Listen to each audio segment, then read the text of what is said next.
Ooh, what's up, jobbers, and welcome to the latest edition of the Jobber Knocker podcast. As always, Nestlemania alongside for the Riders, a man that did not know he liked iguanas until Saturday. JC. The one thing that I was missing is that he didn't change colors during the match. Besides that, though, I love that guy. He's great. I just love that he stuck his tongue out like,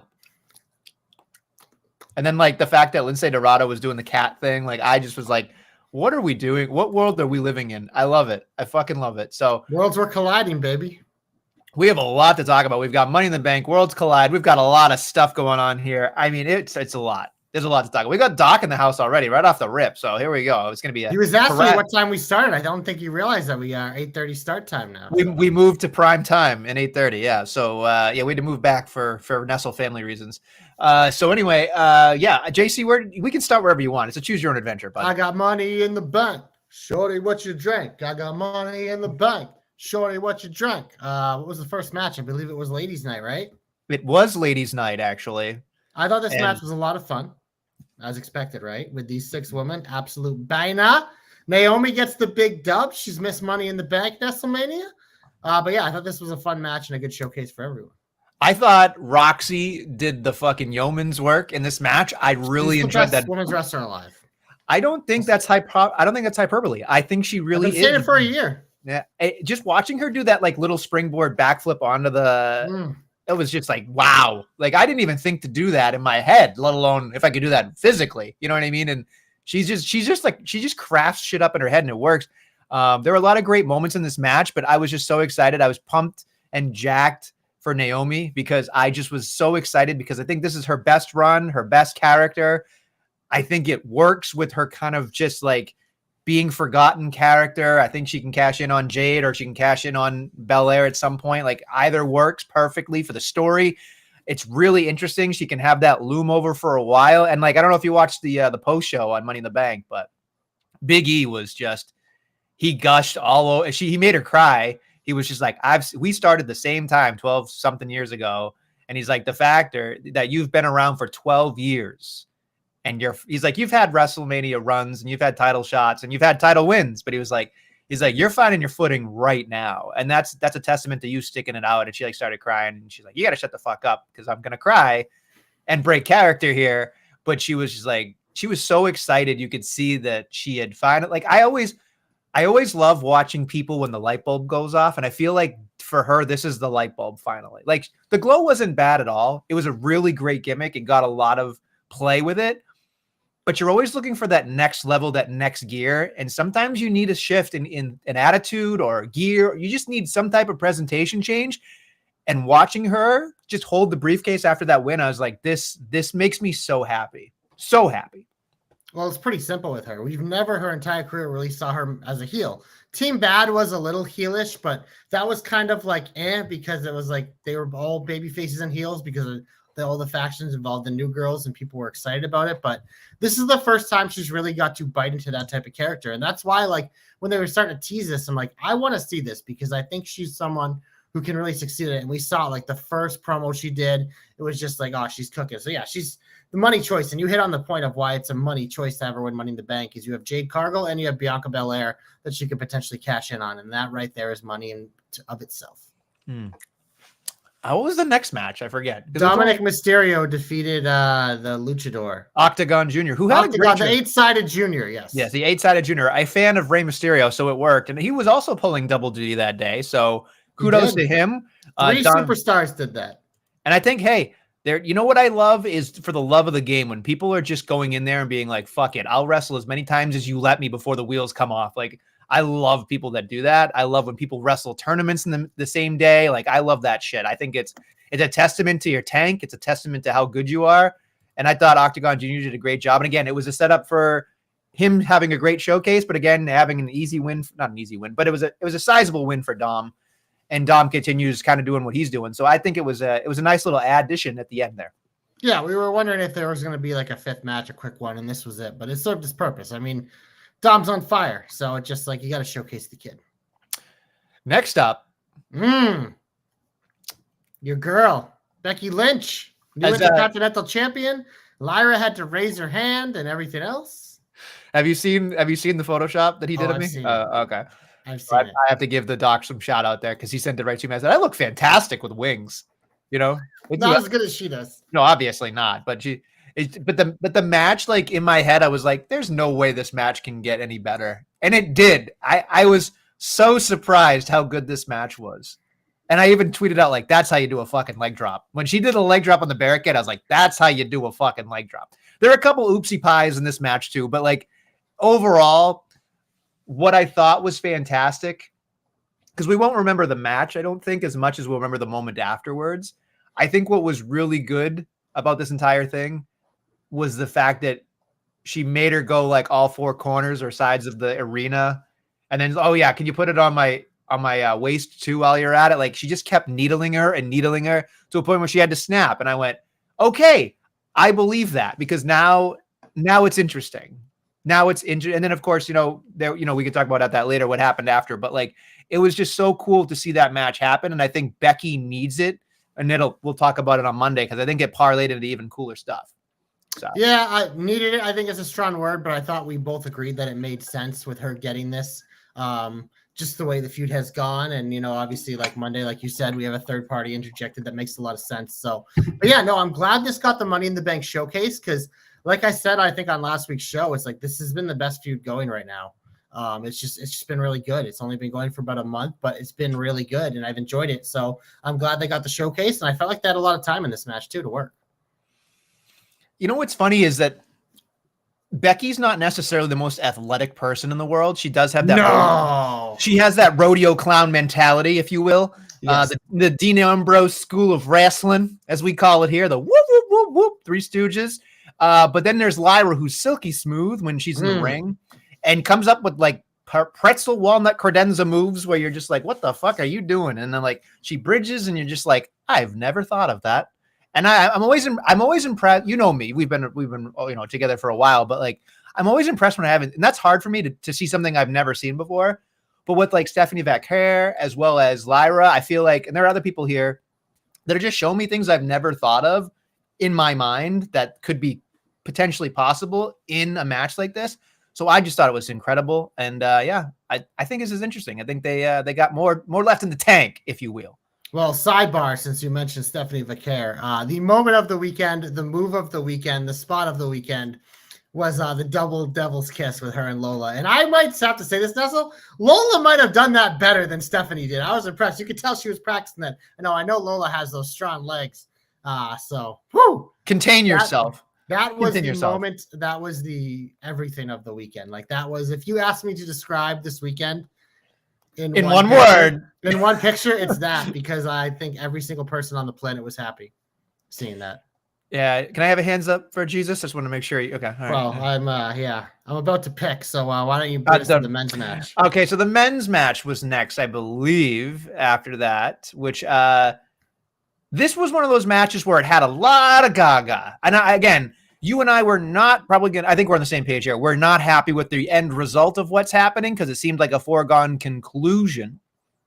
However, it's very difficult to kind of sit there and think of, nitpicky things, I guess. But the one thing that really, really threw me off about this entire thing was the amount of gaga that went into it with the run-ins and the fucking, like, it was like the Braun Breaker and Bronson Reed needed to happen so that Solo could get back up.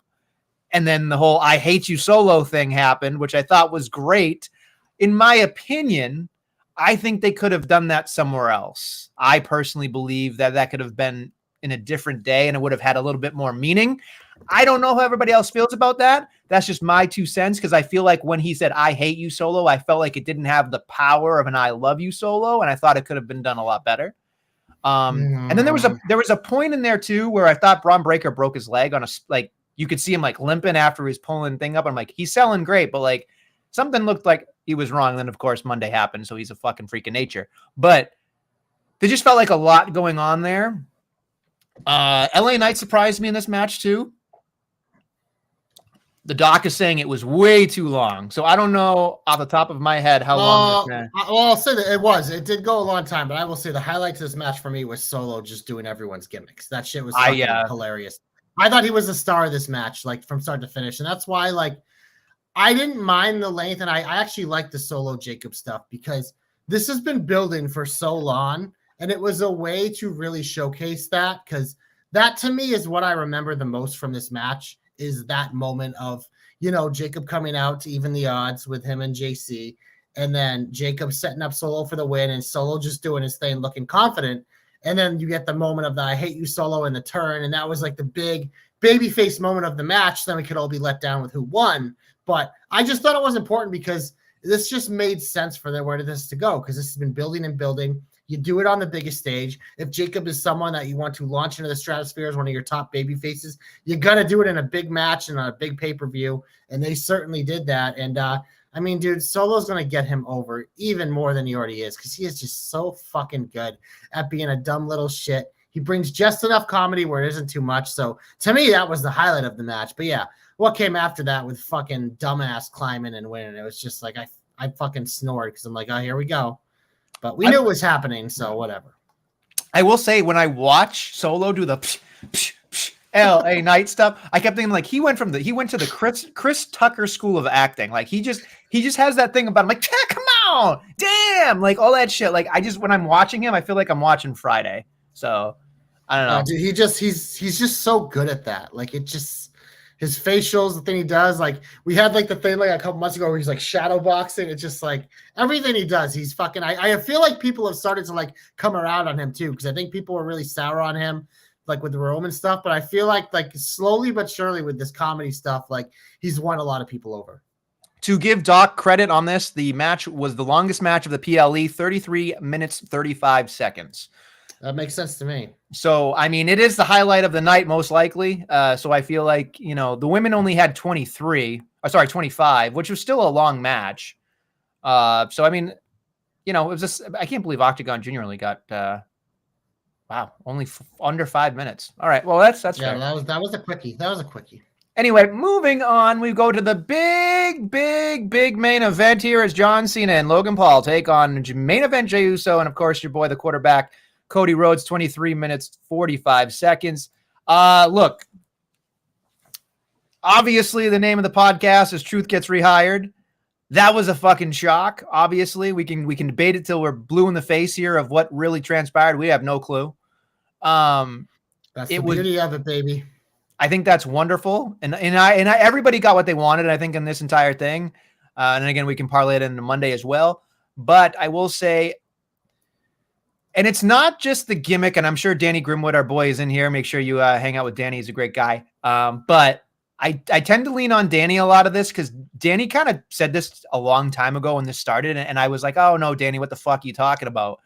But the longer this goes, the more I'm reminded that John Cena is the shittiest one out of the four in this matchup. Like, I really love Logan Paul and what Logan Paul was doing. I love the drone stuff. The drone stuff with the Cody was fucking awesome. Yes. That was so cool. Such a cool visual. Yeah. And I mean, watching him do the springboard moonsault to the, lion salt to the outside onto Jey Uso, onto the table, great athleticism. He more than made up for John Cena's lack of athleticism in this. And the thing that bothered me is, again, I know he's the 17-time GOAT and he deserves everything. And I appreciate the talking and the storyline stuff.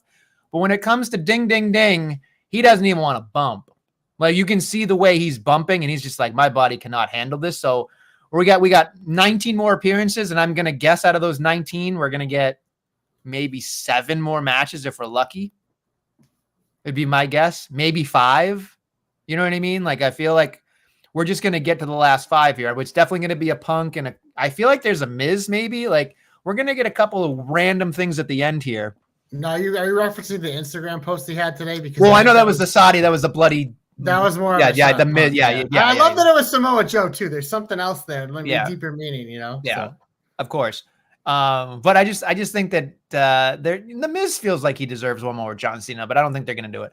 But overall, I feel like that would be like an R-Truth one. Yeah, they did something like that, like maybe a Saturday Night's Main Event or something. But I think the hardest part for me is.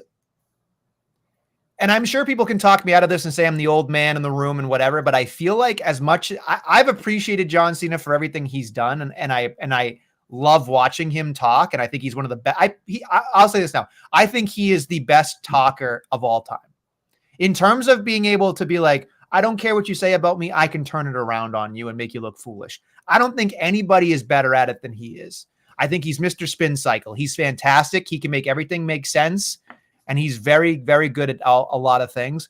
But as I'm watching it, the question I have in my brain and in my heart, JC, and I'm wondering what you think, is it feeling like John Cena is ruining his legacy in terms of the wrestling? No, because we're not going to remember this shit. Like, this is, like I said, I think I said it last time we had this discussion. It's like, we're going to remember the turn. And we're going to forget all this other nonsense. And then we'll remember however it ends. Like, it just like, as time goes on, like in the short term, yeah, it's rough. He's not good, clearly. That's why having him in a tag match here protected him, because I think this is a pretty fun match overall. And the ending obviously was great. But it just like, it's like, yeah, it is what it is. Like, I don't know what people expected out of a guy who already was a very basic wrestler. Now that he's old, hasn't wrestled much for quite a few years now, coming back. I don't know what people's expectations were. Mine were incredibly low. And maybe he hasn't even reached those, but it's just one of those things like, I understand what this is. And I just hope that if like you're hating it that much, that you don't like come to be like, oh, when it's over, just be like, oh shit. But I do think there is like an expiration on this heel stuff. I'm assuming Saudi might be a tipping point. He'll probably win there, but if it always kind of felt like he probably would lose that at SummerSlam, and then we'd start with the last couple months of him kind of like coming to grips with what he did. And because I feel like they got to send him out as a babyface, but yeah, no, it's like, I don't know if people had higher expectations, but I had very low expectations. So that's probably why I'm not killing it. And do I think it's good? Absolutely not. But I said this to Doc because he was complaining to Cena about me today to me, but via text. I said, honestly, I'd probably hate it a lot more if Seth Rollins wasn't doing worse things on Monday Night Raw. But I think it's just like so much of my fucking anger and vitriol and boredom is directed at Seth that I don't have as much left over for Cena. So he's probably getting a little lucky there. Our boy Danny saying Cena could talk me into bed, but he'd wrestle me to sleep. And of course, I was going to say Joe Stopper. He's not here. The backcracker himself, Joe Gilmore, saying, don't care about the wrestling. The stick is getting tired for me. Look, he's not a good heel. There's not a lot of great heels right now. I'll be honest. Well, top heels that they're doing anything with right now. So it's tough. It's like you said, it's a tough watch with Cena. It's a tough watch with the whole Rollins show. I mean, it's tough in general. I think Money in the Bank was good, but I think I learned a lot more about myself enjoying Worlds Collide. But you know, we can talk about it later if you want. But I think that it was a great. I can talk about that here because that probably was the more fun show. But the way those matches were set up to be, it's like, look, and I thought both ladder matches were good. I do think the men's at the end was a little bit of a whatever. But again, I expected it. But yeah, no, it was this the best Money in the Bank ever? Absolutely not. But I didn't have much qualms with it. It wasn't their best, but it certainly wasn't their worst. It's probably better than some of the stuff we've had recently, which I feel like has been a slow thing, but you know, is what it is. Worlds Collide, that was a blast. Like that, I will say that main event was fucking phenomenal. I think that's the thing here's the thing. We can make a joke about the Goliath Freezer all we want, but if he doesn't give that a 5-6 star rating, I would be shocked because that dude was jerking off on Twitter about how great that match was. And Vikingo and Gable just went at it. And I think Chad Gable, we know he's great. And I don't think we overlook a lot of different things here. But the one thing I wanted to shout out, get Chad Gable specifically for, is it's hard to work lucha style. Like, you're working the WWE style. Even a lucha WWE style is different. It's watered down. It's more safe. But when you go full on Mexican wrestling, it's a fast paced endeavor. And when I was watching him, I went, this is so fucking good. You know what I mean? And I really enjoyed the athleticism of it all. I even go back to the beginning, watching the cold open. The package was fantastic. I like that they gave packages throughout the night to give you the importance of what AAA was and have AAA Mania and all these other things to give you like context of what you were watching. That was super fucking important, I think, to give people a real feeling of like, hey, this is a real fucking big deal. And then to like the presentation at the beginning with all the dignitaries at the beginning. And I just thought it was such, a great thing. I get sick and tired of the 6-man tags. Obviously there's some cool spots and shit, but like I said before, when we started this podcast tonight, Mr. Iguana is just like tailor fucking made to be a big fucking star. Like, he could be the worst wrestler in the entire world. It doesn't matter. It's like fucking watching Mickey on Ice, dude. Like, he's Danhausen. He's Danhausen. It's the same thing. That's a very good point. Yeah. I don't know. We love Danhausen. And Danhausen is one of my favorites, just gimmick-wise. I think it's fucking hilarious. But yeah, I think you're right. I think it's the right kind of comedy. Like, it's in the Santino Marella category. I don't know if he's that good, but it's fucking fun. I don't know if I can't read that out loud. Never mind. Every time he says something. I love when you don't read the comment and just put it up on screen. Oh, that is the best. Whatever. It's fine. So yeah, but I think there were so many great things about Worlds Collide, and I'm just happy that people get chances to really shine. And I think that was really cool. And it was on YouTube, which I thought was really cool too, because like we're so tired of like the Netflix and the Peacocks and the fucking USA Network, and it was just nice to see something on YouTube for once from the WWE being like, here's a high quality program from the WWE on YouTube. So kudos to them for doing that. I think that was very cool. I think with these extra type shows, you can mix those in because the YouTube thing does really work. Like that's an easy way to like grow your audience a little. And by putting this on Peacock, it would have kind of limited the exposure of what you're trying to do here. So YouTube was for sure the right answer. And there were no streaming issues. I watched most of it on my phone because I was on the go. So, and I had no issues with that. So yeah, that was a solid show. I thought they had a pretty solid weekend, but Nestle, we should go to Monday. All right, let's go, baby. Always in the shine. Where should we start, Nestlemania? You know what? I think we just got to start with the big ticket items. And they threw in the towel on Jey Uso. I was shocked. Legitimately shocked that this is how it went because I thought Jay's been a better champion than I thought he was. He's just continued to be the most over thing on the show. So yeah, this caught me by surprise. I don't dislike it because I love Gunther, and it's weird to see Gunther not as a champion. And this will lead to likely Gunther and Goldberg, whether that's in Saudi or here's the other thing. UFC's in Atlanta on Saturday. So there could be a thing in the crowd with Gunther and Goldberg because that's where Goldberg is billed from because that's where he went to college. And this upcoming Saturday night main event is also in Atlanta. So if they don't do that match in Saudi, there is a good chance they do it as the main event in Atlanta. So that was the theory one there. And the other thing is obviously we had Sami Zayn advancing the King of the Ring. And that got me thinking, it's like, okay, Sami's been the guy that's had Gunther's number on the main roster. Sami, they've been going overboard with this world title stuff. He also has been getting cucked by Seth left, right, and center. So I'm like, the way you can sell me Jay losing this early is that Sami is going to beat Gunther at SummerSlam after winning King of the Ring, and Seth will cash in on him because narratively that makes so much sense. So that was kind of how I talked myself through the shock of the main event, but I'm curious your thoughts. So our boy Stoop was in the chat here. I don't know. Hopefully he's still here. And he said, I told you Jey Uso was a useless champion. I don't know if I'd go that far. I don't know if I agree with that. But I will say this much. I think he delivered in terms of what's going to happen here. I think he delivered. I personally, like you and I, we talked about it, made sense in the story. I just hated the sleeper being the fucking definitive win against Gunther. I thought that like 1, 2, 3 really kind of fucked Jay in terms of the launch of the whole thing. I thought it could have helped him a little bit with the pin, but whatever. We can debate that all day. I think he had like 2 or 3 good title defenses, one against Seth Rollins, a couple like here and there. I thought he did a good job against Logan Paul. That was a fun match too. He was the focal point of everything on Monday Night Raw. He drove the merchandise. He had the Bret Hart feeling with the crowd and the glasses and the kids. And like the dude was overwhelmingly just loved. And I think he did a great job. I will say this much. The minute it happened, I was like, my immediate thought went to you thinking the same thing going, okay, Sami's winning in Saudi as King of the Ring, Gunther, the whole thing. But then I thought to myself, what if they go a step further and they give him the complete Sami Zayn, the complete Daniel Bryan treatment? Like he has to chase Seth all the way to WrestleMania. That makes sense to me. Yeah. It's definitely possible, but yeah, it also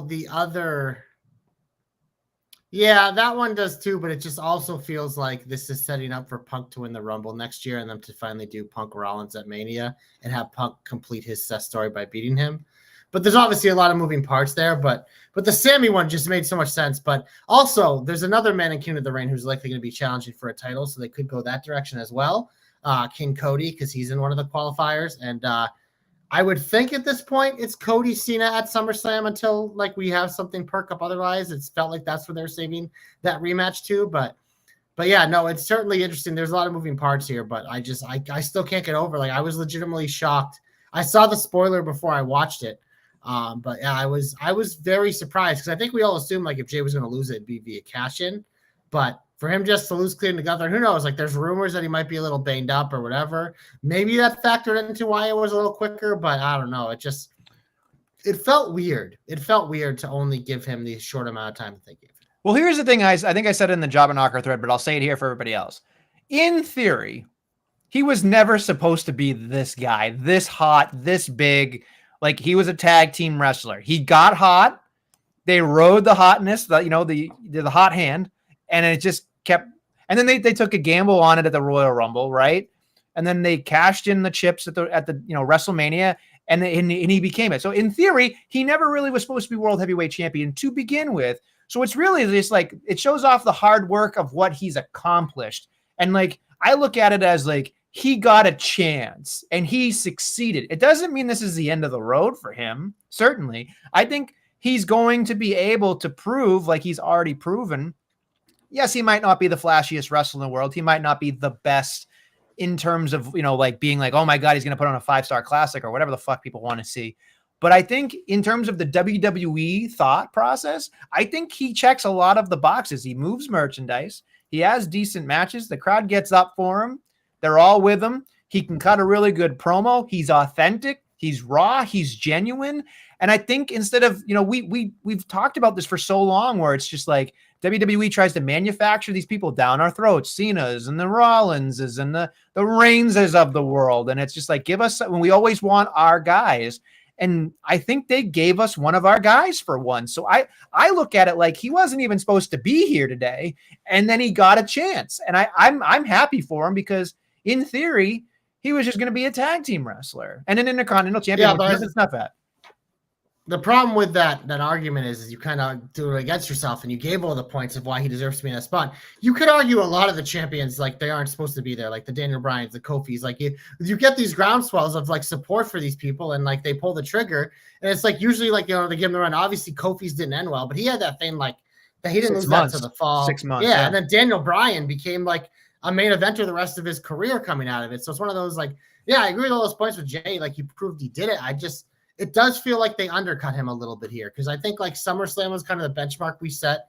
And obviously they could have him come back. Who knows? Maybe he comes back and he wins it again. But, hot potato in a world title is never the best thing. But yeah, no, obviously, like I've been saying the whole time with the Jey Uso, long before this, that I still want him to reunite with the Uso, especially now that we got the Lucha Bros in the company. Like, there's so many matches I want to see with that. But I do feel like here there felt like there was a little more to do. And so that's why I think it came as such a shock to me, which, again, I don't dislike shock value, and I have no problem with Gunther being champion. I was just a little surprised because, to me, he exceeded my expectations. And just for him to be cut that quickly, like, that's why I was just like, interesting. But I also think, like, and this is partially the fans' fault because they fucking throw temper tantrums and cry and whatever, and that's why they gave you our truth. It's just like, they're looking at the product since WrestleMania, and it hasn't been as good. And you know what they do when that happens? They blame the champions.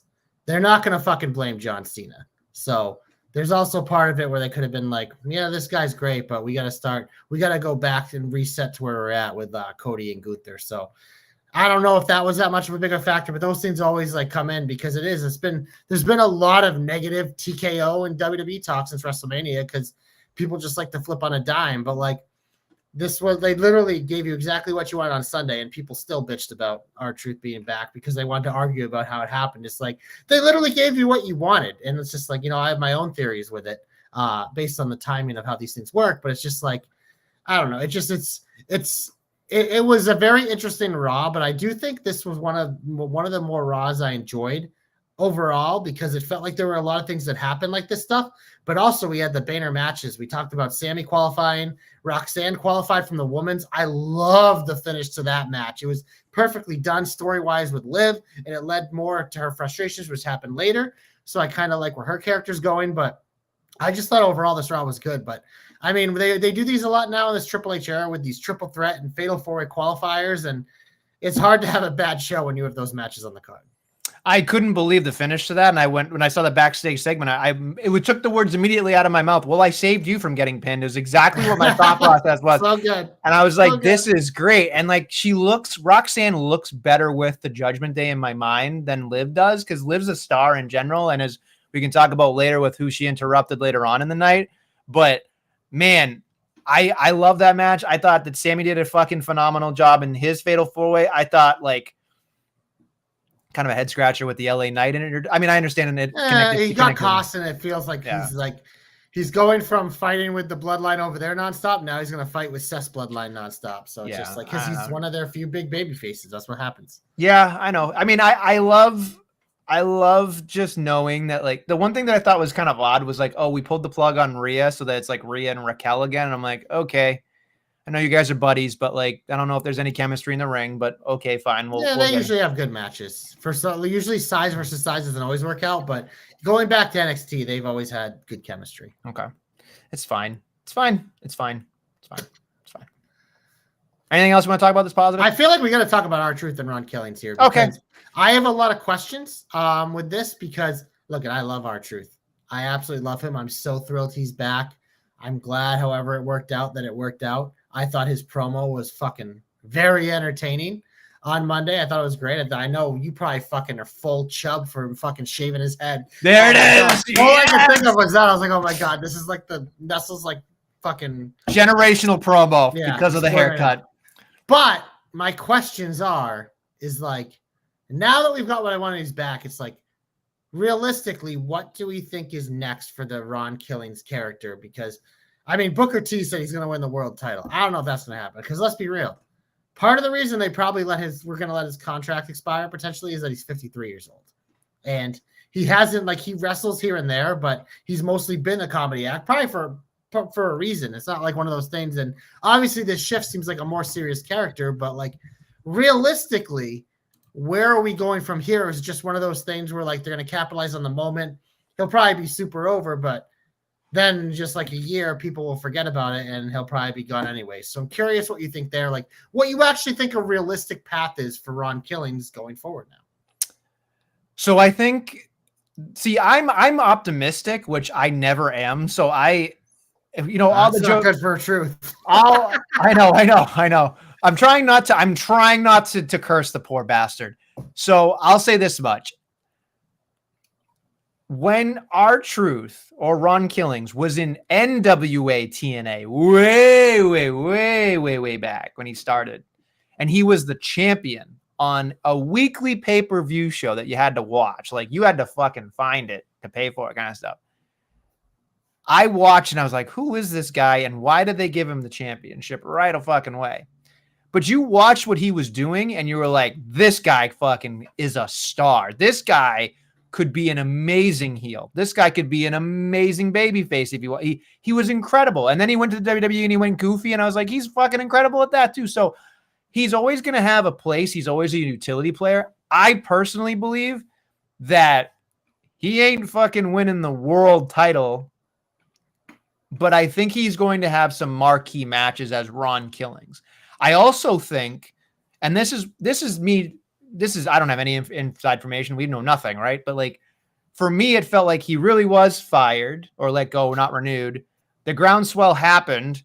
Something happened in the middle of the week. They only told the people that needed to on Saturday, and then it happened, and everybody was so incredibly, because you watched the way Kathy Kelly was getting, teary-eyed with it I don't know if you saw that, but she got teary-eyed. No, they're all paid actors, but yes. No, some are better than others. Yes. But all I kept thinking about was like, they are happy to have their guy back. I think the other thing too, that I think people are probably not thinking about, which I think might be closer to the truth, no pun intended, is that he's probably not on like a year or two deal. I think he's probably on like a sweetheart deal here where it's like, okay, we'll give you the fucking, the grand send-off that you want here. Because he probably got to negotiate like, okay, we'll bring you back. What do you want to do? He probably want to be like, I want to be Ron Killings. I don't want to be. Yeah, he negotiated his name for sure. So yeah. So I feel like he does leave, he'll still have it. Right. I think that's the thing is like, give him what he wants on the way out because he's like 50 something years old and he's still, Like you know what I mean? Like he can still have great matches. I think he's going to interact with a Seth Rollins. I think he's going to interact with the Judgment Day seriously. I think he can interact with Solo and the Bloodline. It just depends on where he goes. Because I'm thinking about all the acts on, on Raw. If he stays on Raw, you can go with the. Does he go back with Cena? I think there's one time. I think they'll do it one more time. And that's where you're going to get the amount of schmaz here. I think that's going to be the super schmazzy one. I mean, we'll see what happens. I had a theory in my head that was like, oh, maybe we don't get Punk and Saudi, and he, maybe somebody takes out Punk or something, like a Bronson Reed or something, because Bronson Reed's ankle was because Seth Rollins, had him on the team. Or sorry, CM Punk pulled Roman Reigns out and he kaboomed and broke his legs. So there's always that Punk thing that I think that they could go back and then slide in R-Truth and Saudi. But yeah, I just feel like if they don't do the Punk match now, it's not happening. Right. You know what I mean? Because it's so. But here's the thing with the Truth stuff, because like his contract was expiring that week. The thing that you'd have me believe is that they've had no discussions about renewing it to like right before it's expired. They're just like, that's why for me, like there was a little something. I think there probably is some realism to it for sure, where they probably like were one of those things they were negotiating and they're like, we're not going to potentially renew you, blah, blah, blah. Cause like his thing came out fast. And it was like, maybe I still believe there was a little bit of like, how can we use this? I mean, you can believe the Triple H quarter on. He's like, you will join the show, all part of the show. Like, just who the fuck knows? He's fucking lies about everything through his teeth. But it's also for R-Truth, like, it would benefit him to lie if there was a little bit of work to it too, because you don't want to come out and be like, whatever, because then that kind of kills the whole momentum you have. So I think the answer is like a combination of a lot of things, but it's just one of those, like, if you know a contract, it's like Carlito said, he's like, my contract's up in a few weeks. I found out they're not going to renew it. It's like Truth had already expired at this point. So I'm sure it was like a little thing, but it's also just like for it to really work, like everyone he worked with had to believe it was real and all that too. So it's just like, this thing obviously took a life of his own. I mean, there's a reason for it. Truth is a lovable character, as we've gone over. Like, it just, he's been around enough, but it's just like there's something about him that no matter how you feel about wrestling, there are always people that love and hate people. R-Truth is one of those guys that is legitimately universally loved, like just period. Like, find me a fan that doesn't like R-Truth, and I'll say that's AI. You know what I mean? So, but yeah, no, I do think either way, like, it was fun. I like the way it played out, and it does give Truth some life. I'm just a little skeptical because, like most things in wrestling, like they tend to fizzle. But I do think there'll be like momentum to do it. I'm just like, I'm not sure what that is, but it's also like he's 53. Like, now that he's going to have more serious matches, like how are those going to translate? I'm sure he'll be fine because I've never really questioned it. Like, but again, when's the last time we saw him in a match that was more than like 3 to 5 minutes? But yeah, no, just like I am curious going forward to how this evolves because I'm rooting for the guy. I've always enjoyed him, and I want to see if they can get something out of it. And it's just anytime you get the fan behind it, it's just like I think it makes it more fun. But yeah, Booker T's fucking out of his mind if he thinks he's winning the world title. But then again, we both said Jey Uso wasn't winning one. So right. So it is what it will be. He could be slid into the King of Ring. You never know. Like, he could have a moment there. I mean, I could even see an IC title, US title reign for a quick little bit too. I think those are definite. Him and Dom feel like it'd be a good feud. I think that'd be fun. Would tie in the Judgment Day stuff. Yeah. Yeah. I think there's a lot that we can think of. Once we saw the roster, you'd be like, oh yeah. So it'll work. I think it'll work for a lot of different reasons. So I'm excited for it. And again, I just thought the generational talent that he is, because he's been 20, 30 years into the biz. I think it's just great. Maybe speed champion. Danny, get the fuck out of here with that. Bring back the 24/7 titles. Yeah. But no, one thing I will say is like he did say something here that was, I thought, very controversial, and I think you can probably tell me that it's not, but I just thought it was interesting based on the Triple H comment where he was like, "You're enjoying the show," which fuck you, by the way. Like, what a fucking shitty thing to say. Such a good comment, though. I fucking loved it because all the reporters in there were like fucking.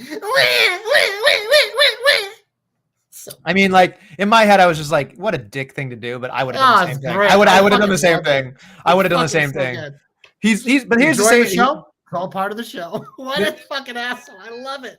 But like my other thought was like, okay, so like this is the same guy in 1997 when the screw job happened. He's the guy that went up to Vince and Sean and says, "Well, fuck it, if he's not going to do business, we'll do business for him." Then they flash forward to him in the hallway going, "I had nothing to do with it. I swear to God, hand to God on my." And I'm just like, what a fucking piece of shit this guy is. But it was so fucking funny. But to go back to the point of the Triple H comment, and then Truth gets on the fucking thing and says, "Don't let nobody tell you that your voice doesn't matter." And I was like, I bet you. I mean, that's fine that he said it, but I bet you there's a contingent of people that are just like, no, we don't want the fucking crowd to think they fucking matter and that they can change what we're trying to do over and over and over. Because like every once in a while, it's great to get the groundswell and get all that shit going. I feel like they pick their spots. And this is when they pick. Because think of it, happened all the time. Like we just went through, like people fucking been crying about LA Knight all fucking weekend before this, being like, it's like it's all this shit, but it's just like every now and then they pick one and they do it because it puts it in the fans' mind of being like, oh, they do listen. It's just they only have to do it like one every 10 times. Because let's go like over the years, like they never did it with Rusev Day. I knew you were going to bring that up. That was a bigger groundswell than this, and that was one of the ones they didn't do. They obviously did it with Kofi. Like it's just like they pick and choose when to do it because it's smart fucking business to do that. Like it's smart fucking business to do that. Like you give a little taste, a little nibble. Because like the people who fucking hate it and the people who jump on the bandwagon, a lot of the people that try to really pile on, they probably don't even fucking watch or care. Just like we know how the internet works. People like to be mad. But like the actual fans who are a little mad, you give them that little taste. Like it's like a little kid. You want them to stop crying, they might be hungry. Give them a little food, it shuts them up for a little bit. Fans are the same fucking way. We're all big fucking babies. You give us a little hit of that Gerber's, we'll be happy and shut up for a little while until we have to take a shit. Then we'll be crying again. But that's what fucking diapers were invented for. Because wrestling fans are just big fucking babies. We all are. So they fed the baby, they had the baby burp, and now they're just gonna wait for the baby to shit. And then, it'll be time to feed him again. I'm having flashbacks. Double trouble for you. Double trouble, yeah. If you look at the comment they wrote about my wife on that one. Jesus Christ. Just leave my family out of it, please. But look, yeah, I don't know anything else to say about it, but I am curious. I mean, I'm curious to see where it goes, right? It's good television. So you got me hooked. You know where we should go? We should go to the Heat. Gee. Speaking of double trouble. I was just going to say. Go ahead. So here's the thing. I like Nikki Bella. Always liked Nikki Bella. Thought she had a good run at the Divas title. But you come on our fucking show and you say Stephanie Vacque to my fucking Chilean La Primera. Fuck you. Fuck you, Nikki Bella. Like, it's just one of those, like, it's just typical. Also, the fucking cojones on this broad. Last year, she went on a fucking world tour. Fucking every camera that got put in her face talked about how much WWE sucks, how she hates WWE. They're changing their names. They want to be the Bellas, this and that. WWE this and that. And the product gets red hot. The fucking cockroach comes crawling back because she wants some attention. Now they're doing an Evolution pay-per-view. She's got to fucking get involved. But here's the thing. I'd be fine with it. I'm forgiving. But my La Primera, you call her Vacque? The disrespect. And then Liv comes out, does her thing. So clearly the fucking Bella twins are going to win the titles at Evolution over Liv and Raquel. I think that about writes itself, which means we're going to have to fucking deal with fucking, oh my God. It just, don't fuck up people's names when you come back. It's disrespectful. Look, I was just about to say what the doctor says here. When I watched her talk, I went, there is not a real bone in her body right now. Like everything she said sounded robotic, rehearsed, except for that line. And then everything else she said, I was just like, wow. Like, what are you laughing at his comment? No, I'm laughing at you. Like everything was robotic except for the one line that she Yeah. No, it's true though, because like I kept thinking, I'm like, you know what was weird to me? And this is exactly what the doc is saying in the chat here. But when you put her being Nikki Bella up against a Liv Morgan, you can tell the difference, not necessarily in athleticism, but the conviction, it's acting. Just evolved. The women have evolved. Yes, and you can tell that the women now aren't just on a side of a truck because they're supposed to look good on a poster, and like that's all they're doing, and like scantily clad. And then Nikki Bella was part of that. I do agree, but the other gear shift isn't just having the best matches on the card, but also having the conviction to hold a segment for me. And Liv Morgan fucking blew her out of the goddamn water. I'm surprised she got one-upped because I thought it was going to be like Nikki Bella in her hometown, fucking boom, you can look if you can't touch me. And then fucking hit her with a fucking forearm because that's all she can do. And then like that would have been it. But then when Liv hit the Oblivion, I was like, hey, all right. Like if, in my opinion, if Liv beats her, I thought, so you made me, maybe it's just because I want Brie mode nowhere near my brain. Yeah, I would prefer a singles match, 100%. Okay, so that was my first thought is like they have the fucking tag titles. The Bellas have never had it. See, you ruined it for me because I was already skeptical about a Liv versus Brie. But the minute you said Brie mode, I was like, fucking A. Like it literally, I'm not even exaggerating for comedic effect here. It did not cross my mind that the Bellas would challenge for the tag titles until it came out of your mouth about 5 minutes ago. I hope I'm wrong. I much would prefer Nikki versus Liv. And that's my thought process is I think there might be a JC curse on this one. I mean, I'm 99.9% all the reason bad things happen in wrestling, but this 0.1% is your fault if it happens. So I mean, I'm not the only person who came to this conclusion when it happened. I feel no, like I know, but you're the one that put it out in the Jobber Knocker universe if there is such a thing. So, Yeah, it's obvious, Because in my head, I was thinking, because some of us have to do the critical thinking on this program. Isn't that true? Anyway, yes, Nestle's headphones are wrestling with this bald spot greater than Nikki Bella wrestling. Bella Twins wrestling. Yeah, I don't have a bald spot. I've got great lettuce up top, as you can see. I don't have to go to Dr. Robert E. Leonard or whatever the hell his name is there, unlike some people. But look, yeah, I didn't think of the Bella Twins until you fucking said that. I was just like, oh, cool. If Liv wins, it's a big fucking moment for her. And then you're like, yeah, the Bella Twins. I'm like, oh, that's... I can tell Bert's gone back to Minecraft because he would be very upset right now with me trashing Nikki Bella. Bert skis in his dark room playing Minecraft. Hey, look, Ben. We'll see you in a couple hours. Oh. Right. The Benheim. Yeah. True. Less than 12 hours. We haven't talked about Sheamus yet, Ben. We haven't. He's at the Sheamus. Yeah. He's in a match next week. I can't believe Ben's still up right now. He's got a small child. He should be in bed. So there's what it is. Probably put the child to bed, and now he gets to relax and watch the Jobber Knocker. Watch his friends back. He's also on vacation this week. Come on. That's true. That's true. Yeah. Nice of you to join us. Who wanted Nikki Bella back, though? I mean, a lot of people on the internet, but it's mostly people who just want to look at her, which, you can do that by fucking going to the internet and look at her there and watch all this stuff. Listen, I'm going to say this one time and never say it again in my entire life.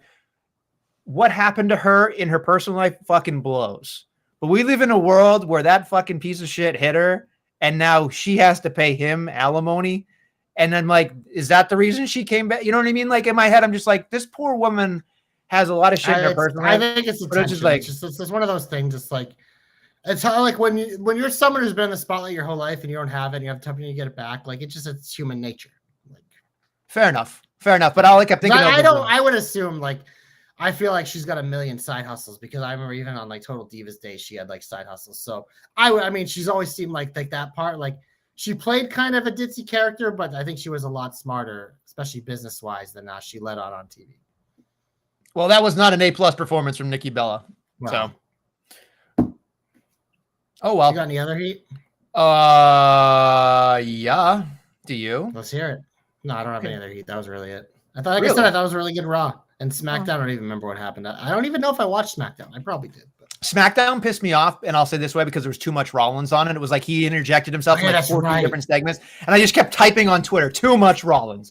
And then, of course, on Saturday night, he fucking wins cash in, and then he fucking shows up in the fucking Punk and Cena segment, and then he fucking comes in for another segment, and he fucking comes in for it's just like... You think him and Triple H have sex? I legitimately think they do. Absolutely. Because it's insane, like the fucking hold this guy has over our televisions. It's just like...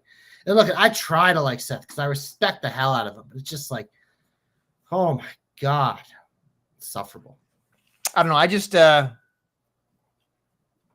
know, listen, we are who we are, but you're giving me too much, too fucking much. Like you're not helping the situation by interjecting him and just, I understand it's like absolute power corrupts absolutely and all that bullshit. Like I get that whole thing, but God damn it. Like, there's something to be said when it's just like, we all know this is the Braun Breaker show. Like, let's just go. Like, I'd rather see Braun Breaker in 14 segments than I would Seth Rollins. I even would not mind seeing tsunamis every 14 seconds. I would be okay with that too.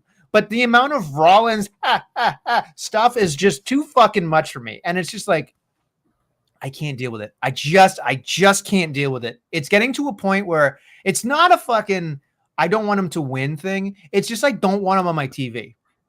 Yeah, no, and that sucks. His segments are all the same. Like, I don't think he's ever cut a promo that isn't exactly like the one he cut before.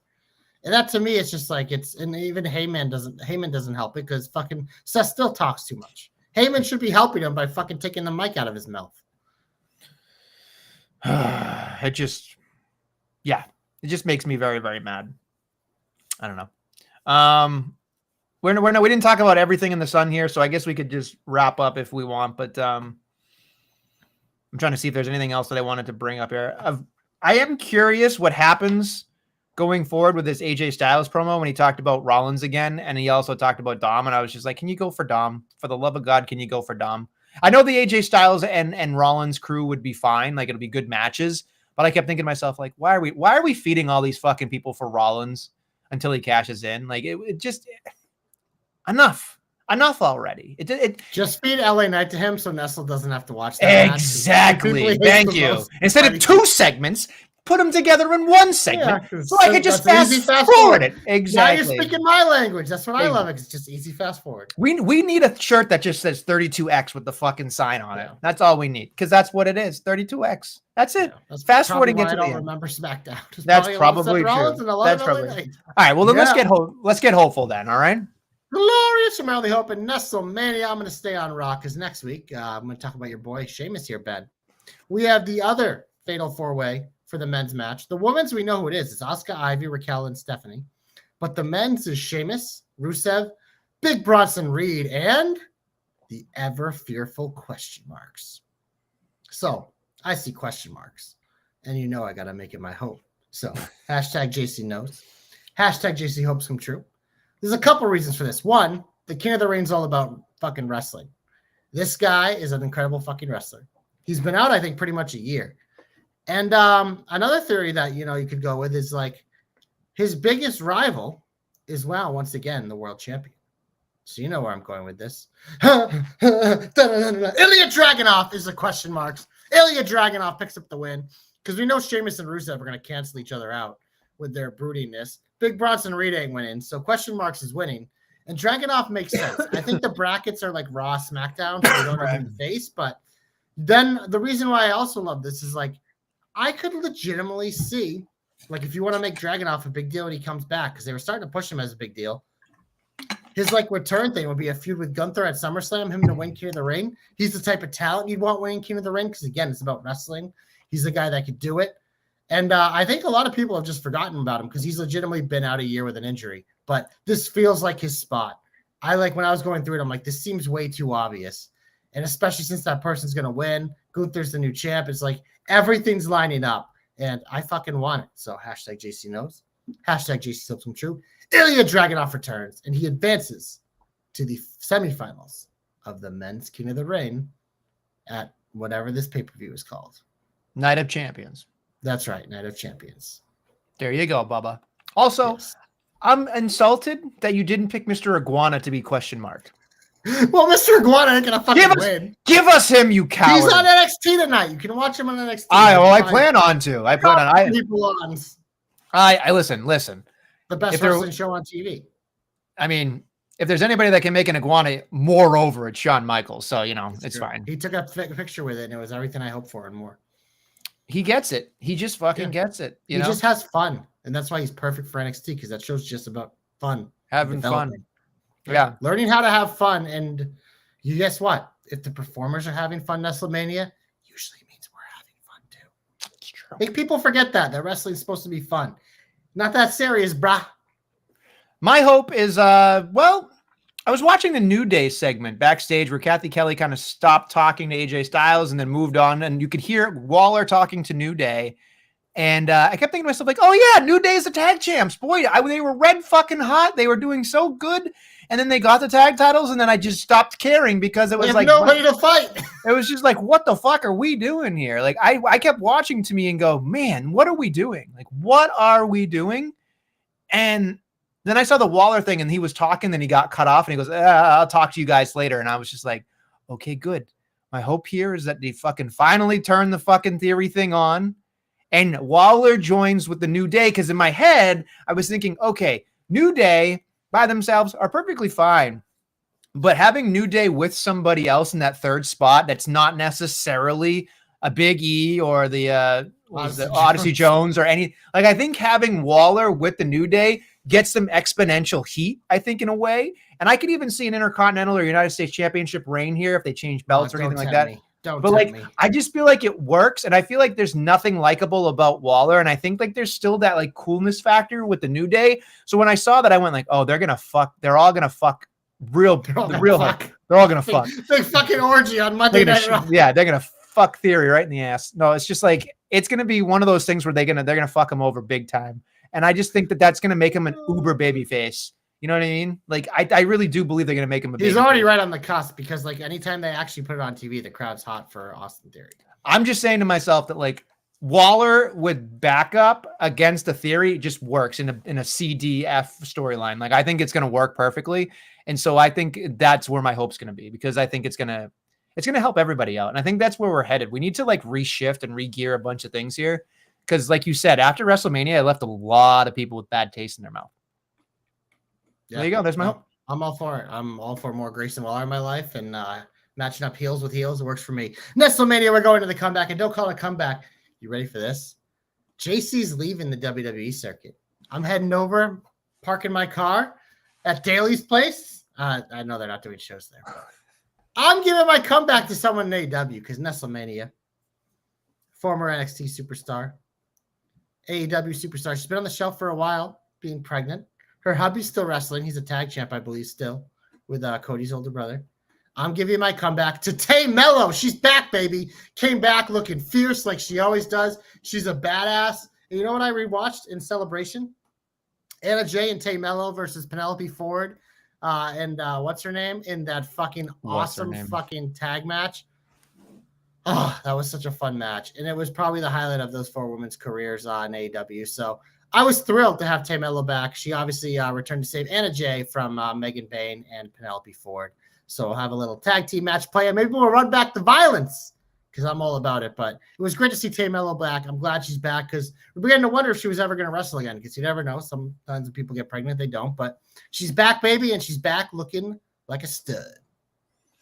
My comeback, you want to talk about studs, is on Monday Night Raw, we thought Lyra Valkyria was going to get her fucking comeuppance. By the way, we didn't talk about this, but Becky Lynch saying she tried to kill me. Like, I burst out laughing. I was like, if this can be Becky Lynch from now on, I think she might make me eat my words, because I was just like, she's trying awfully hard here. And she wore a Miss Rachel shirt, which if you're a parent, you know that's a big deal.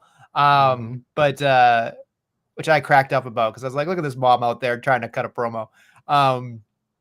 But Bayley attacked her, and I was like, here we go. And Bayley looked like $1 million. She looked like she was, like we talked about, you give them a little bit of a break and look what happens, right? You learn a new hold and you do something different. You look a little different. Everybody's happy to see you. And there you go. Maybe Bayley versus Lyra versus Becky is going to happen at fucking, the Saudi Arabia show. I don't know. Like, Bayley's going to have to dress a little differently for that show than she did. Yes, of course she did, but that's okay. That's okay. Well, yes. Well, there was a reason why a lot of people were excited to see her. And so I just think that, I think a triple threat would be good. That way Lyra doesn't get the pin. Bayley can eat a pin. Becky can continue on. I think it'll work everything out. And then Lyra eventually will get her match at SummerSlam. So I think that's probably where we're headed. And I think Bayley needed a break, even if it was only a couple months. I think that she needed it, because like we talked about, she was in no man's land for like the longest time. And we just felt like, what are you doing? He literally stole her spot too. So this made sense. Yeah, it made great. I just thought that I as much as I wanted to give my comeback to Bayley, I did want to say that, like, as much as I'm a Becky hater, I thought that was one of the more entertaining promos that she had, Because like what we've talked about over the years, JC, you and I agree on this wholeheartedly. The best heels are the ones that believe they're correct and they're doing nothing wrong. And in that promo, she was like, all I was asking for was for what you signed up for. And then I said, oh, you know what? My arm was hurting because she pulled it out of socket. Could you please put it around my waist? I was like, this is the stuff that I like.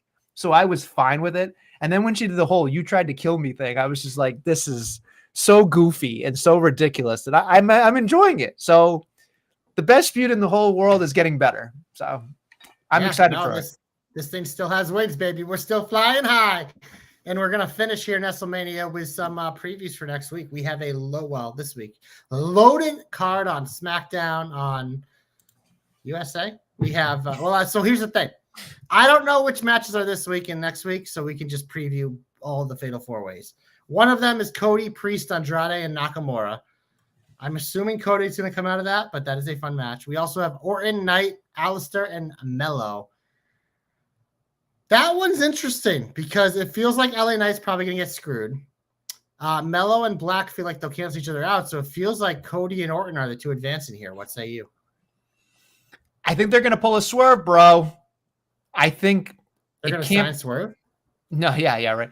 I think that they might be there, but I don't think they're going to – because I think the semifinals happen in like a random Raw or SmackDown. I don't know if they're happening. No, the semifinals are at the Oh, they are? Yeah, it's okay. It's the two semifinal match. I think so, from what I understood. Okay, all right. Because those Saudi cards, remember, those are lawn cards. So I just feel like they wouldn't waste a Randy Orton and Cody match randomly. Well, no, they don't. They wouldn't face each other. They mix and match Raw and SmackDown. Okay. Like a Raw person faces SmackDown for. That's why I said I don't know who Sammy's going to face. Right. So you could have Sammy Cody. You could have Sammy Orton. You could have Dragunov Cody. Oh my God, Dragunov Cody would Dragon. I'm getting rock hard for all these matches. Rock hard. Woo! I mean, you would think Cody. I think they're gonna do. Here's the thing: you can't have a Saudi show without Randy. So I feel like Randy's a shoe-in. I feel like Cody has to do something, but I don't necessarily see him winning. If Sammy doesn't win King of the Ring, it's Cody. I think because we think those are the two potential. But you made a great case for Dragunov, so I don't know. That's. Yes, but I feel like they could save that. But I think it's either way, it's a good spot to bring him back. But Nestlemania, speaking of excited, we have women's matches as well. This match is a match. Jade, Michin, Nia, and Piper. Oh, that one could get messy. Now that I read it out loud, that one could get real messy. Well, hopefully it's short. It won't be. Oh, well, it's going to be Jade. Yeoman's work in that one because by far the best worker in that match. Jade is going to win this one way or another. So it feels like Jade is someone who could benefit from being Queen of the Ring. And again, we said Naomi could cash in on her. And they've been teasing Jade Tiffany like crazy. So it feels like that's where it could be headed. The other match, wow, they literally went with like old blondes in this match. Charlotte, Alexa Bliss, Candice LeRae, and Chelsea Green. Man, I would love for Queen Chelsea, but it feels like it's going to be Charlotte, but maybe you get the surprise of Bliss. I know Candice isn't winning, but we know Candice is not winning. That's for sure. Yes. The other thing you got to think about here is who is going to be cashed in on, or who's, you know what I mean? Like, I feel like the Queen of the Ring is going to WrestleMania, to SummerSlam. So in my head, I'm thinking like Tiffany Jade makes a lot of sense. Right. Tiffany Jade probably is the winner here with a cash in maybe from, do you think Naomi. They do two cash-ins in the same time? I don't know. Well, that's the thing. I feel like they'd pick one. But who do you like? Who would you rather see? Hold on. I like that's the thing. I feel like the Rollins they might not do at SummerSlam. Like they might tease it, but I could see him holding it for a while. It's just like the Naomi one feels like it could happen sooner, but it also depends. Like we got to get Jade or Naomi there, so maybe or Jade or Bianca there. But maybe Jade doesn't get there, so maybe Naomi saves it a while longer, and maybe she actually does it. I don't know. Maybe she actually does it on Belair. I don't know. There's a lot of possibilities which I think are as exciting. But this match especially, like, I can tell you Candice ain't winning, but the other three, I mean, I would love for it to be Chelsea, but I think Charlotte or Bliss is an easy choice as well. Okay. Anything else? We can go to Monday Night Raw. We kind of already talked about it, but question marks we assume is winning, but there is a women's match. The returning Asuka, Ivy Nile, Raquel Rodriguez, and Stephanie Vaquer. I mean, are they not going to put Stephanie in Queen of the Ring? She wrestled 3 times in less than 24 hours. Yeah. She's going to the fucking ship, baby. Yeah, I feel like Asuka maybe, but it's like she's already returning. You don't got to give her a win, but it's just like, and then we get to the women's matches, and we could have. I mean, it would be Stephanie and Roxanne from Raw, but then like you could be going with like, I don't know. It's just there's a lot of fun matches here. I think you're gonna listen. Here's the thing, and I think this is probably the most unfair thing I could say.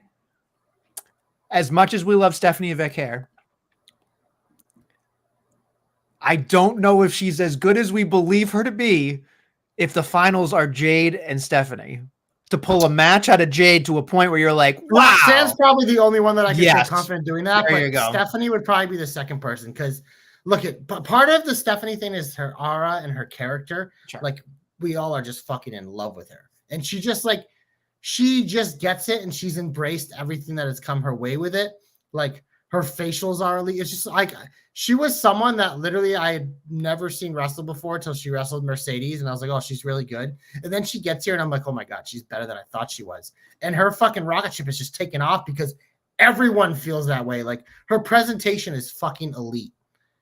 It's just fucking elite. Like the entrance, everything. Like it's elite. God, I fucking love her. Oh, I know, I can tell. We are so fucking blessed right now with the amount of fucking young studs we have in the women's division. And NXT continues to bring them in. Mariah May showed up last week. It's just like, it's unbelievable the fucking amount of talent. And it's just like, it's just like Stephanie, Julia, and Roxanne all had to come up like right away. And it's just like, you're looking down at NXT and it's like you could call up Kalani, you could call up Fallon, you could do this and that. It's just like, it's unbelievable. Jada, Lola. Oh, that's Stephanie Lola pairing. I got to say. Tag team of the year. Wrap it up. I don't know. So you did mention Elite, so I guess we got to go there too. Well, that's your job. All right, you ready for this nonsense? I just want to see your face when I say this. You ready for this? Tomorrow night, or I guess Wednesday night, if depending on when you're listening. Wednesday night, we're gonna have a 4-hour special event called Summer Blockbuster. Yes, thank you, NBA. Didn't we just have a 4-hour event? Yeah, we did, baby. It's coming. So you're gonna get a free pay-per-view on TV. You ready for this nonsense? I wish I could. Can I do this and make sure I can see your face at the same time as I say this nonsensical card? Here we go. Ready, JC? You're gonna fucking love this bullshit. All right. First off, we're gonna have the Toxic Spider versus Queen Amanada. I'm gonna fuck everything up. Yep. That I'm sure the Spider is gonna. The Spider impressed me. I did watch her debut because I had no fucking idea who she was. I don't even know how to say her name either. So Thakil. Can you try to say it? Entertain. It's like Thakala. I don't know. Do you know what it is? I think so, but you're not saying it right. What is it? What is it? I have to look at it to read it. It's Thekla. Tekla. Tekla. We call her Tekla. Yeah. The Tekla. You can tackle. Anyway, and then we also have a Kyle Fletcher versus Anthony Bowens match, which I'm sure it will be a decent match. That'll be a good match. Your Mystico return with MJF watching, because that's a whole thing. Yeah, because that's probably going to be his pay-per-view match. Your tag team match play, your Tay J versus Megan Bain and Penelope Ford. So there you go. I will watch that. That'll be a banner. Here we go. Convince me of this. You'll watch it because of the people that I'm going to say. We got the trios match. Hold. We've got Speedball Mike Bailey, Commander, and Kevin Knight taking on. Hold on. This is the part you're going to watch. I know. They're facing Hurt Business, right? Hurt Syndicate. So it is what it is. I fucking like. If someone asked me who I think is the worst wrestler in the world, who do you think I'd say? Commander. Hart. Yeah. No big deal there. Right on there. It's not even close. He's fucking so bad. And I'm sure he's a nice guy. But every time I fucking watch that guy, he's fucking something up. He's like, he makes Brie Bella look like she knows what she's doing in there. Okay. Also, we've got Timeless Tony Storm. Is she defending the title? No, I don't think so. It's just as the champion against Julia Hart with Mercedes on commentary because that's all Mercedes likes to do. The snake stuff was funny last week, and it was hilarious how fucking well done it was. Yeah. I don't know how her and Tony were able to chew that shit. It looked like rubber, honestly. It looked like a stunt exactly. Steak. You know what that was? Stunt steak. That's what that was. Not even real steak. It was definitely real steak because they both ate it. So I assume this is the main event, and anywhere in the world there's Will Ospreay Swerve 2. Probably a decent match. Yes. Yeah. Isn't there a contract signing too? There's Omega Kazuchika Okada contract signing. God bless you. Dude. 4-hour show in the middle of the fucking week. Mm-hmm. Like, I know it's because Collision can't air on Saturdays because there's either Stanley Cup or NBA Finals usually, but sports matter, baby. Yeah, they matter way more than this shit. But it's just like, don't do it. You can look, but you can't touch. You know, that's brutal. Brutal. So there you go. Get excited for Wednesday night, folks. Get excited. I will say I don't remember if I finished the 4-hour show, but I did fast forward a lot. But there were a couple things I liked. I mean, Hurts the kid I like. I like the Tay Mello return. I like Julia Hart. I like Mercedes Tony. I do watch the Hangman Swerve Osprey stuff. That's probably about it, though. My YouTube TV. I watched Tekla because I didn't know who she was. The Tekla? Yeah, the Tekla. The spider. Isn't she just a fucking spider? I just think she's going to tickle people. The Tekla. She beat the other. It sounds like us with a Boston accent. Hey, you feel the fucking Tekla? She's fucking awesome. Tekla? The fucking Tekla. You drive a fucking Tekla? Tekla? You fucking pack the Tekla. I love it. Oh, the Boston accent does not help. But anyway, yeah, there he is. You can enjoy Wednesday night if you want to. I will say YouTube TV did me a fucking great job and cut me off right at fucking the end of Dynamite, so I didn't have to watch the next two, but didn't really miss too much. It didn't look like, so it's fine. Man, I guess we should get the fuck out of here then. Yeah, we probably should. All right. We got tea time in the morning. That's true. On that note, thank you for listening to the Jobber Knocker podcast and watching the Jobber Knocker podcast. We'll be back next week with some more Jobber Knockery.